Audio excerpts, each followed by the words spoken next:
நம்ம 7 ஏக்கரை சுற்றியும் 4 ஏக்கர் கருப்பு கோணி 3 ஏக்கர் தங்க சம்பா நட்டுருக்கேன். இந்த 7 ஏக்கரை சுற்றியும் இதேமாரி மக்காச்சோளம், உளுந்து, தட்டைப்பயிறு எல்லாம் போட்டிருக்கோம். இந்த மக்காச்சோளம் எந்த உரம் பூச்சி மருந்து இல்லாமல் நல்ல உணவு இது.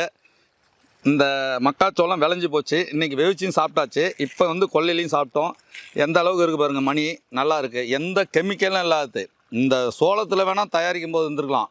என் கொல்லையில் இது எந்த கெமிக்கலும் இல்லாத நல்ல உணவு, நஞ்சு இல்லாத உணவு இது. இந்த அடுத்தது நான் சொல்லிருப்பேன், மரம் வரப்பை சுற்றி வைக்கணும், மரம் வந்தால் தான் மகசூல் நிறைய கூட வரும்னு சொல்கிறேன். அதுக்கு ஒரு எடுத்துக்காட்டாக நவரலாமா, அதுக்கு ஒரு எடுத்துக்காட்டாக இது வேங்க. இது ஒரு 10 வருஷத்துக்கு முன்னாடி எல்லாம் தேக்கு வச்சுருந்தோம் எல்லா வரப்புலையும். அந்த தேக்க மரம் இந்த மண்ணு கிளம்பல. இப்போ நான் அங்கே சொன்னேன், அந்த தேக்க மரம் அந்த பூமிக்கு நல்லா கிளம்புது. 11 சென்டில் 98 தேக்க மரம் இருக்குதுன்னு சொன்னேன். அது ஒரு ஏரியா, இது ஒரு ஏரியா. இந்த 4.5 ஏக்கரை சுற்றி இது 10 மாதத்து கன்று. இது 1ஆவது மாதம் வச்சேன், ட்ரையல் பண்ணேன். இதில் ஒரு 20 கன்று இருக்குது.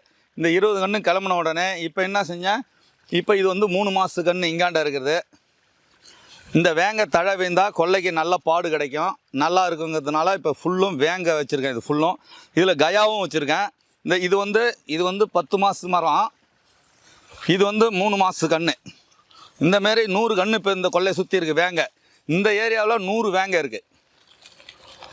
இந்த வரப்பு சுற்றி எல்லா வரப்பும் எடு. இது நாட்டு பூர்ஸு வரப்பு என்ன அகலமாக போட்டிருக்கோம் பாருங்கள். மழை தண்ணி வேஸ்ட் ஆகக்கூடாது. இந்த வரப்பில் இவ்வளோ மகசூல் நாங்கள் எடுக்கிறேன். வரப்பு சின்னதாக இருக்கக்கூடாது, பெருசாக இருந்தால் தான் நல்லாயிருக்கும், மகசூல் நிறையா இருக்கும், மழை தண்ணி வேஸ்ட் ஆகாமல் இருக்கும், நல்லா இதாக வரும்.